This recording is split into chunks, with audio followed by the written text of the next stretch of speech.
Section 1. You will hear a man arranging to get a telephone connection.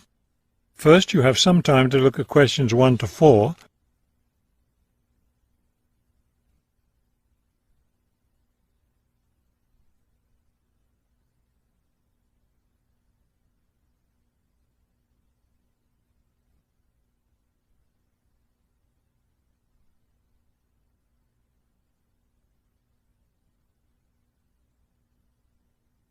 You will see that there is an example that has been done for you. On this occasion only, the conversation relating to this will be played first. This is the ClearPoint Telephone Company Customer Service Office. My name is Ms. Jones. How may I help you? Yes, I'm moving and I'd like to arrange to have a phone line installed. The woman answers the phone. This is the ClearPoint Telephone Company Customer Service Office. So the words telephone company have been written at the top of the form. Now we shall begin. You should answer the questions as you listen, because you will not hear the recording a second time. Listen carefully and answer questions 1 to 4. This is the ClearPoint Telephone Company Customer Service Office. My name is Ms. Jones. How may I help you? Yes, I'm moving and I'd like to arrange to have a phone line installed. Of course. Let me get some information from you first. May I have your name, please? It's Kramer, Harold Kramer. And would you spell your last name for me, please? Kramer. M-E-R. Got it. Okay. Could I have the address where you'd like to have the telephone connected? That would be number 58, Fulton Avenue, apartment 12. Is that a business or a residence? A residence. It's my new home address. Then the type of phone service you want is residential, not business? Yes, it's for my home. All right, fine. Now, let me get your employment information. Who is your current employer? I work at the Wrightsville Medical Group. Then your occupation is doctor? No, I work for the doctors. I'm the office manager.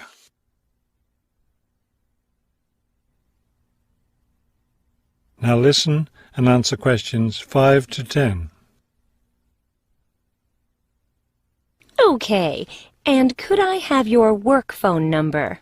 It's 637-555-9014. 9014, great. Just one more thing. I need to know how long you've been at your current job. I've been working there for quite a while now. Let me see. 9, that's right, 9 years. Okay, good. You've been there long enough, so I don't need to ask about any other work history. Now, in addition to our basic phone service, we have several special services available. Could you explain them to me? Most customers opt for unlimited long-distance service. It really saves you money if you make a lot of long-distance calls. That sounds like a good idea. Then I'll put you down for long-distance service. Another popular service is voicemail. Voicemail takes all your messages electronically, and all it takes is one simple phone call to retrieve them. Voicemail. No, I don't think so. I have an answering machine to take my messages. It's old, but it still works fine.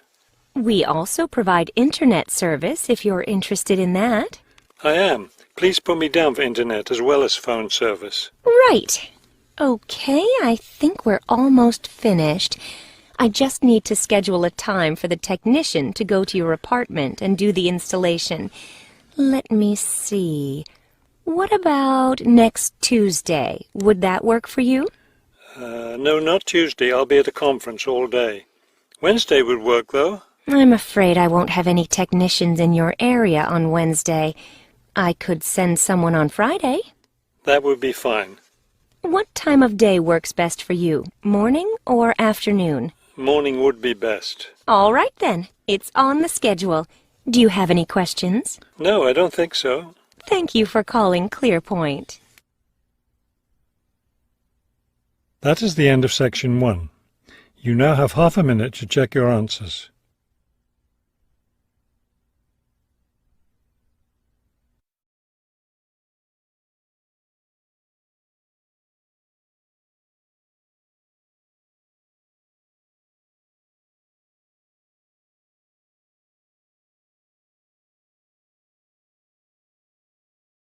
Section 2.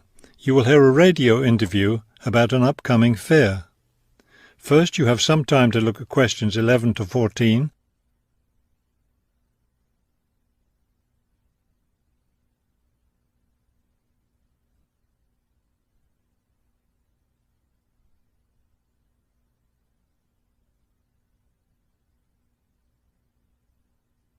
As you listen to the first part of the talk, answer questions 11 to 14. Good afternoon and welcome to City Hour, the radio show that brings you all the latest information about events in and around our city. Today we have with us Cynthia Smith, who is heading up this year's City Fair. Cynthia, would you start by giving us some of the basic information about the fair? Where will it take place this year? I'm glad you asked that question, because I know most people will be expecting the fair to be at the fairgrounds as usual, but we've had to change the location this year due to some construction work. You know, they're building the new high school in that neighbourhood, and they've been using the fairgrounds as a place to store construction materials. So we've moved the fair to City Park, which I think is a wonderful location. Yes, that will be a great place for the fair. I understand that the fair begins on Friday morning with a special opening event. Actually, it won't begin until that evening, but you're right about the special event. Traditionally, we've begun with a parade, but this year our opening event will be a special dance performance. And the most exciting part is that the mayor will be one of the dancers. The mayor is a woman of many talents. Cynthia, could you tell our listeners about the price of admission? What will it cost to attend the fair? We're trying to keep the price down as much as possible. A 3-day pass is just $25, or you can buy a Saturday or Sunday only pass for $15. The opening event on Friday, the dance performance, doesn't cost anything to attend, and we're hoping a lot of people will come to watch that.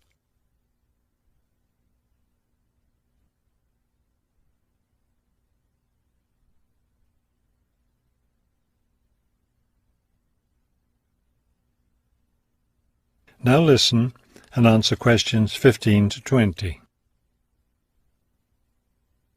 Could you tell us about some of the events planned for Saturday and Sunday, the main days of the fair? We have a lot of exciting things planned. There are a number of events especially for children, including a clown show on Saturday afternoon. On Saturday evening, we've got an event that can be enjoyed by the whole family, a concert by the lake. I'm sure that will be a popular event. Is there anything special planned for Sunday? Yes, a really fun event, and we hope a lot of people will participate. There'll be a singing contest in the afternoon. It's open to everyone at no charge. It doesn't matter whether you're an experienced singer or not. If you've always dreamed of singing on stage, this is your chance. That sounds like a lot of fun. I think it will be. I'd also like your listeners to know that besides the special events I've mentioned, there will be things taking place all weekend. For example, at the food court, international food will be served. You'll be able to sample dishes from all around the world. There will also be special games for children at different locations around the fair. Will there be things people can buy, souvenirs, anything like that?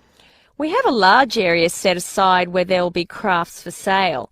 This will be an opportunity to buy many lovely handmade things and to get to know some of our local artists and craftspeople as well.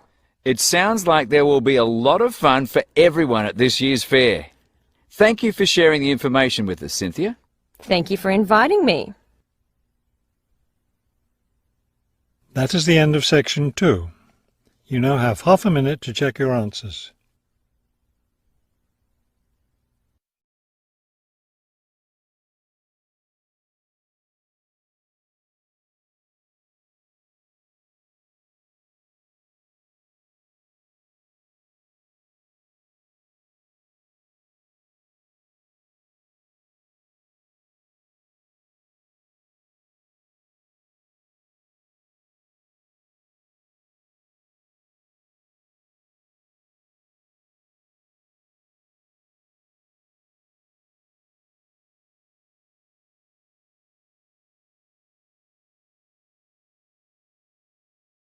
Section 3. You will hear a conversation between a prospective student and a university advisor about applying to enter the university. First, you have some time to look at questions 21 to 23.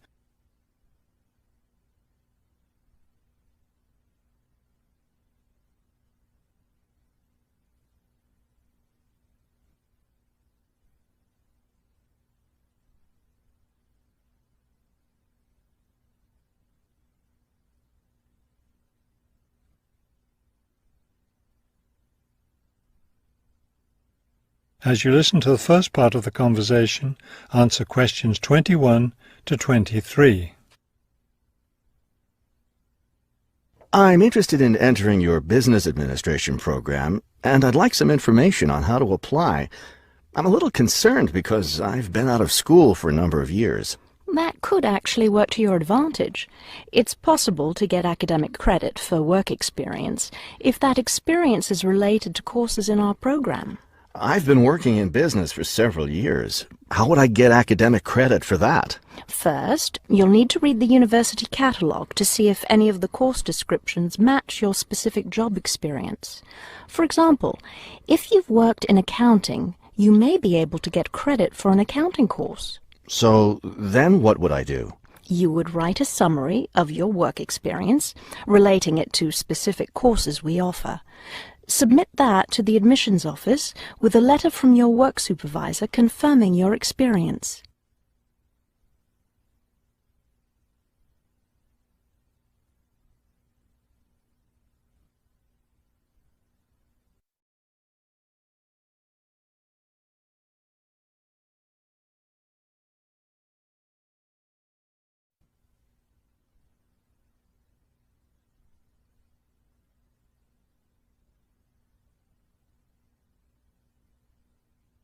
Now listen and answer questions 24 to 30. Would I submit those things at the same time that I apply for admission? That would be the best idea. Have you seen a copy of our university catalogue? Not the most recent one. I have a copy from last year. You'll need to look at the latest one. Unfortunately, I've run out of copies, but you can get one from the library for now, and I'll send you your own copy as soon as I have more available. Thank you. How does the admissions process work? Well, first you'll need to get an application for admission. Those are available in the admissions office. The application form contains all the instructions you'll need. That sounds simple enough. Of course, you'll need to make sure you meet all the admissions requirements. How can I know what those are? We have copies of the requirements lists for all university programs here in the counseling center. I'll give you one before you leave today. Will I need to get recommendations from my employer or former teachers? Oh, yes, you will. The recommendation forms are available in the admissions office. Now, I don't know if you'll also be applying for a part-time job through the university work-study program. I'm considering that. How can I find out what kinds of jobs are offered? You can access the job listings from the computers in the library. Are you planning to study full-time or part-time? I want to be a full-time student. Good. Then you'll qualify for the work-study program. Part-time students aren't eligible. As a full-time student, would I be eligible for a free bus pass? No, unfortunately, we don't have those available for any of our students. However, you can apply for financial assistance to help pay for your books or for your tuition. I'd like to look into that. Do I apply for that at the admissions office? No, that's through us. You'll need to make an appointment with a counselor. That is the end of section 3. You now have half a minute to check your answers.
Section 4. You will hear a lecture about the black bear.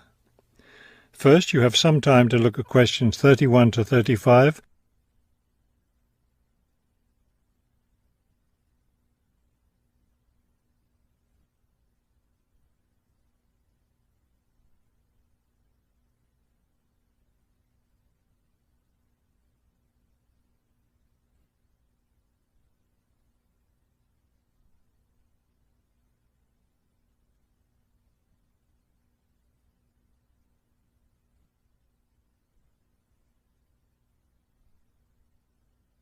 Now listen carefully and answer questions 31 to 35. The black bear, or Ursus americanus, has a wide range inhabiting forested areas of North America, including Canada, the United States, and parts of northern Mexico. Black bears are omnivores, getting their nutrition from a wide variety of plants and animals. The particular foods any one bear eats depends on what's available in the area where that bear lives, as well as on the season of the year. Generally speaking, plant foods make up 90% of the bear's diet. The rest of its meals consist of animal foods, such as insects and fish. Bears have a relatively long gestation period. Mating takes place in the spring or early summer, but bear cubs aren't born until the following winter. Usually, 2 cubs are born at a time, although some litters may have as many as 5 cubs. Bear cubs are dependent on their mother and may stay with her for close to 2 years. Wild black bears can live as long as 25 years. They've lived for as long as 30 years or more in captivity.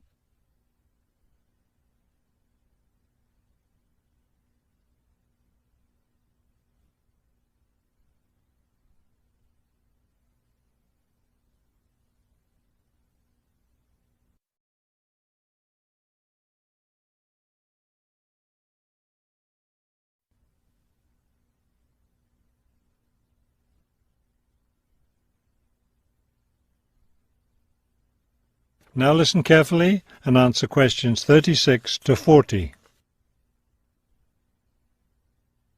Much of the black bear's range coincides with the range of its close cousin, the grizzly bear. Although these bears are somewhat similar in appearance and habits, it isn't difficult to tell the difference between them. Colour isn't necessarily a distinguishing characteristic, as both species of bears occur in a range of colours from almost blonde to dark brown or black. Many black bears, however, have a patch of fur on their chests that's lighter in colour than the rest of their fur. Grizzly bears don't have this patch. Size isn't always a distinguishing feature either, although grizzly bears are usually heavier with an average weight of 225 kilos. Black bears average 140 kilos in weight. Grizzly bears spend time digging in the ground for roots and tubers that make up part of their diet. The large muscles they need for this give them a distinct shoulder hump. This hump is absent in black bears, which don't do the same kind of digging. The shape of the face and ears is also different in each species of bear. Grizzly bears have a depression between the eyes and nose, and short, round ears. Black bears, on the other hand, have a straighter profile and longer, more pointed ears. Grizzly bears are known for their fearsome, long, sharp claws. Black bears have shorter claws, which are better suited for climbing trees. That is the end of